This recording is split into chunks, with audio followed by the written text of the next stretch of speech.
कहते हैं अगर मन साफ हो तो ईश्वर भी तुम्हारी मदद करता है। तो कहानी है सिंड्रेला नाम की एक लड़की की, जो अपनी सौतेली माँ और दो सौतेली बहनों के साथ रहती है। सिंड्रेला की सौतेली माँ बहुत ही क्रूर और बुरी है, जो उससे घर के सारे काम करवाती है। परिवार हर रविवार चर्च जाता है। सिंड्रेला भी जाना चाहती है, लेकिन उसकी माँ उसे सफाई और खाना बनाने का काम सौंप के दोनों बहनों के साथ चर्च चली जाती है। दुखियारी सिंड्रेला अपनी माँ के दिए हुए कामों में उलझी ही होती है कि तभी अचानक ईश्वर की आकाशवाणी होती है और आसमान से 3 सीपियां उसकी तरफ गिरती है।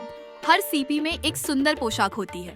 ईश्वर सिंड्रेला को निर्देश देते हैं कि तुम चर्च जाओगी और जरूर जाओगी, लेकिन तुम्हें आधी प्रार्थना के बाद ही वापस आना होगा ताकि तुम्हारी माँ को ना पता चले। सिंड्रेला एक पोशाक पहनकर चर्च पहुंच जाती है और सबसे आगे वाली बेंच पर बैठ जाती है। सिंड्रेला के ठीक बराबर में राजकुमार बैठा होता है। दोनों की आंखें 4 होती हैं और राजकुमार का दिल सिंड्रेला पर आ जाता है। लेकिन सिंड्रेला आधी ही प्रार्थना के बाद चर्च से भाग जाती है और राजकुमार उसका पीछा नहीं कर पाता। सिंड्रेला जब घर पहुंच जाती है तो उसकी आंखें फटी की फटी रह जाती है। घर पूरा साफ होता है और खाना भी बना होता है। सिंड्रेला की बहनें उसे आकर बताती हैं कि आज चर्च में क्या क्या हुआ।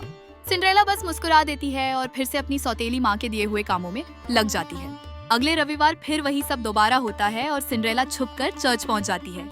लेकिन इस बार राजकुमार चालाकी से चर्च की सीढ़ियों पर गोंद लगा देता है, जिससे सिंड्रेला का जूता उस पे चिपक जाता है।